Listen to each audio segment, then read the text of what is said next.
কিন্তু আমি মোহাম্মদপুরের দুর্ভাগার সন্তান, কোনোদিন আমার বাবারে আব্বু বলে ডাক দিতে পারি নাই।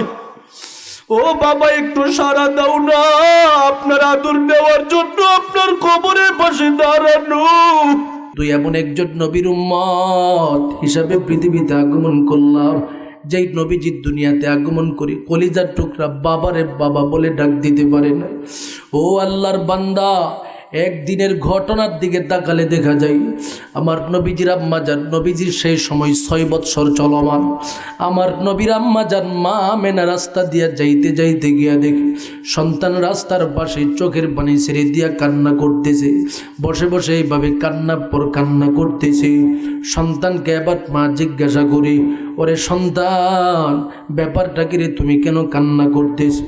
সন্তান এবার ডেকে ডেকে বলেন, ও গো মা, আমি কান্না করতেছি কারণ হলো আজকে আমি তাকায় দেখেছি আমার মহাব্বতের বন্ধুরা তাদের বাবাদের সামনে আব্বু আব্বু বলে ডাকতে ডাকতে তাদের বাবাদের কুলের মধ্যে উঠে, অথচ আমি মোহাম্মদ জীবনে কোনোদিন আমার বাবারে বাবা বলে ডাক দিতে পারি নাই। ওরে মা, আমার বাবা কোথায়? আমার বাবা কেন আমাকে নেওয়ার জন্য আসে না? আমার নবী রহমতে আলমের কথাটা শোনার সাথে সাথে মা চোখের পানিগুলো ছেড়ে দেয়, কান্না ভরা কণ্ঠ নিয়ে ডেকে ডেকে বলেন, সন্তান, তোমার বাবারে তুমি কেমনে দেখবারে সন্তান? তোমার বাবা তো তোমার জন্মের পূর্বে দুনিয়া থেকে বিদায়। ওগো মা, আমার বাবা যে দুনিয়া থেকে বিদায় হয়েছে, আমার বাবারে কি কোথাও রাখা হয় নাই? মা এবার ডেকে ডেকে বলে, সন্তান, তোমার বাবাকে মদিনা নগরীর অমুক জায়গার মধ্যে রাখা হয়েছে। আমার নবী রহমতে আলম ঘোষণা দেয়, আমি আমার বাবার কবর জিয়ারতের জন্য যাব গো মা। কথাটা শোনার সাথে সাথে মা এবার সন্তানরে নিয়ে রওনা হয়ে গেল। ও আল্লাহর বান্দাদের দলেরা, যারা আমার নবীর আশেক আছেন, ডানে বামে কেউ তাকাবেন না, কথা বলবেন না, অন্তরটাকে নরম করে দেন, একটা ফোঁটা চোখের পানি ছেড়ে দিয়া ময়দান থেকে যাওয়ার চেষ্টা করুন। আমার নবী আবার মায়ের সাথে বাবার কবরের সামনে দাঁড়ায় গেল, চোখের পানিগুলো ছেড়ে দিয়া কান্দে আর ডেকে ডেকে বলেন, ও বাবা গো, দুনিয়ার জমিনের মধ্যে আমি আমার বন্ধুদেরকে দেখি, তারা তাদের বাবাদেরকে বুকটা বলে আব্বু বলে ডাক মারে গো বাবা। আমার নবীর আবেগ পড়া কণ্ঠের কান্না দেখিয়া মা সহ্য করতে পারে না। উম্মে আইমান সন্তানের দিকে তাকায় ডেকে ডেকে বলে, রে মুহাম্মদ, তুমি যদি এইভাবে কান্দো তোমার মা সহ্য করতে পারবে না। শেষ পর্যন্ত বাবার কবর জিয়ারত শেষ করে দিয়া চোখের পানি মুছতে মুছতে মারে নিয়ে রওনা হয়ে যায়। হঠাৎ করে মদিনার আবওয়া নামক স্থানে আসার পর আমার নবী তাকায় দেখ কলিজার টুকরা আম্মা জান অসুস্থ হয়ে জমিনের মধ্যে পড়ে গেল। উম্মে আইমানের দিকে তাকায় মা আমেনা ডেকে ডেকে বলেন, রে উম্মে আইমান, আমার মন বলে আমি আর দুনিয়ার জমিনের মধ্যে বেঁচে থাকার সুযোগ নাই। আমার শরীরটা যেন কেমন কম্পিত হালাতের সম্মুখীন হয়ে গেল। এবার উম্মে আইমানের দিকে তাকায় মা আমেনা কান্দে আর বলে, ওরে উম্মে আইমান, আমি যদি দুনিয়া থেকে বিদায় হয়ে যাই, আমার সন্তান মুহাম্মদ দুনিয়াতে তার বাবাও নাই। আমার সন্তান, আজকে আমি মা যদি দুনিয়া থেকে বিদায় হয়ে যাই, মা ডাকার মতো কেউ নাই। উম্মে আইমান রে, আমার সন্তান রে তুমি মায়ের মতো করে ভালোবাসা দিয়ে লালন করিও। এই কথা বলিয়া মা চক্ষুটা বন্ধ হয়ে যায়, জবান বন্ধ হয়ে যায়। নবী আমার 6 বৎসরের মাসুম বুঝে না মা কথা বলতে পারে না কেন। আমার নবী একবার মায়ের চেহারায় হাত বুলায় আবার হাতের মধ্যে ধরে শরীরে ধরে আর বলে, মা গো, আমার সাথে কথা কও না কি? আমি মুহাম্মদ আপনার সাথে কথা বলার জন্য অপেক্ষা করতেছি রে মা। উম্মে আইমান চোখের পানি মুছে আর বলে, রে মোহাম্মদ, আর জীবনে তুই তোর মারে মা বলে ডাক দিতে পারবি না। আমার নবী আকাশের দিকে তাকায়া চোখের পানিগুলো টপ টপ টপ টপ করে ছেড়ে দিয়া কান্না করতেছে আর বল, ও গো দয়ার আল্লাহ, এই দুনিয়াতে আমার বাবাও নাই, আমার মাও নাই।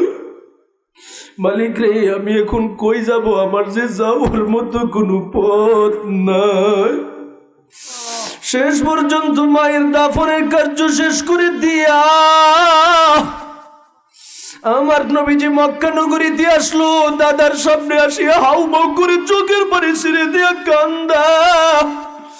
দাদা ডেকে ডেকে বলেন, মোহাম্মদ কান্দো কেন? আমার নবী বলেন, দাদা গো, এই দুনিয়াতে আমার বাবাও নাই, আমার মা নাই। ও দাদা, কে আমারে গোসল করাইবে? কে আমারে লুকমা পড়ে পড়ে খানা দেবে? আমি খানা খাবো? আমি কার সাথে ঘুমাবো? আমি যখন ঘরে বড় একা। আমার নবীর কান্না দেখে প্রতিবেশীর প্রতিটা মানুষ চোখের পানি ছেড়ে দিয়া কান্দা। প্রতিটা মানুষ বলে, হায় আফসোস, এই ছোট্ট মোহাম্মদ এখন বাবাও নাই, ভাও নাই, কই যাবে? যাওয়ার মতো কোনো পথ নাই। ওরে বগুড়া জেলার আল্লাহর মুহাব্বতের বান্দা, এমন একজন নবীর উম্মত হিসেবে পৃথিবীতে আগমন করলাম। আমার নবীর বাবাও ছিল না, মাও ছিল না। 8 বছর বয়সে রহমতে আলম নবী তাকায় দেখে কলিজার দাদা ও দুনিয়া থেকে বিদায়। আমার নবীর এখন আপন বলতে কেউ নাই। আমার রবের দরবারে কাঁদি আর বলে, ওগো আল্লাহ, আমি মোহাম্মদ এবার যাব কই? আমার যে যাওয়ার মতো কোনো পথ নাই। এইভাবে দিন দিন যেতে যেতে চাচার কাছে লালিত পালিত হয়। আমার নবীর শেষ জীবনের মধ্যে আসার পর সাহাবা একরামদের সামনে যখন তিনি বয়ান করতেন, কথা বলতেন, চোখের পানিগুলো ছেড়ে দিয়া বলতেন, এরে সাহাবা একরামের দলেরা, তোমার আশেপাশে ডানে বামে যদি জীবনে কখনো কোনো এতিম পাও, মিসকিন পাও, এতিমকে কষ্ট দিবা না, এতিমকে ভালোবাসা দিবা। কারণ আমি নবী জানি একটা এতিমকে ভালোবাসলে এতিম কি পরিমাণে খুশি হয়। ও বগুড়া জেলার আল্লাহর মহাব্বতের বান্দা, আমি আপনাদের সামনে নসিহত করে যাই, যাদের অন্তরের মধ্যে নবীর মহাব্বত আছে, আপনার আশেপাশে যদি কোনো এতিম থাকে, ফকির থাকে, দরিদ্র থাকে, তাদের পাশে সবসময় দাঁড়াবেন, তাদেরকে সহযোগিতা করবেন। অথচ বড় দুঃখের সাথে বলতে হয়, এ সমাজের মধ্যে এমনও কিছু মানুষ আছে যারা ইসলাম না জানার কারণে, দিন না জানার কারণে, এতিমের গুরুত্ব পরিপূর্ণভাবে না বোঝার কারণে এতিমের সম্পত্তি লুণ্ঠন করে খায়। আমার আল্লাহ ঘোষণা দিয়া দেয়, আল্লাযীনা ইয়াকুলুনা ফি আল্লাযীনা ইয়াকুলুনা মালাল ইয়াতাম, এতিম সন্তানের সম্পদ যারা বক্ষণ করে থাকে জুলমান, অন্যায়ভাবে, ইন্নামা ইয়াকুলুনা ফি বুতুনিহিম নারা, তারা যেন এতিমের সম্পত্তি বক্ষণ করে না, জাহান্নামের আগুন তাদের পেটের মধ্যে ধারণ করে। ওরে আল্লাহর বান্দা, এ কারণে আমার রবের পক্ষ থেকে কঠোর ভাষায় বলেন, ওয়া আতুল ইয়াতামা আমওয়ালাহুম, এতিমের সম্পত্তি যদি তোমার কাছে থাকে সেই সম্পত্তি ফিরাইয়া দাও। জীবনে কখনো এতিমের সম্পত্তি নিজের কাছে রাখবা না। পারলে যতটুকু তোমার রিজিক আছে সেখান থেকে এতিমকে লালন পালন করবা। ও আল্লাহর বান্দা, তোমার যদি মহাব্বতের একটা ভাতিজা থাকে এতিম, তোমার ভাই দুনিয়া থেকে বিদায় হয়ে গেছে, এই ভাতিজার বাবাটা দুনিয়াতে নাই, এই ভাতিজাটাকে তুমি যতটুকু রিজিক প্রাপ্ত হয়েছে, নিজে যেমন খাইবা, নিজের সন্তানটাকে যেমন খাবার দিবা, এই ভাতিজাটাকেও তুমি সেইভাবে খাওয়াও, সেইভাবে লালন পালন করো।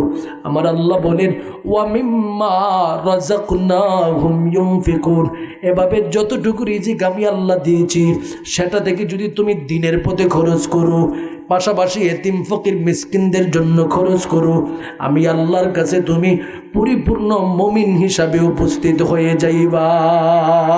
সুবহানাল্লাহ বলে।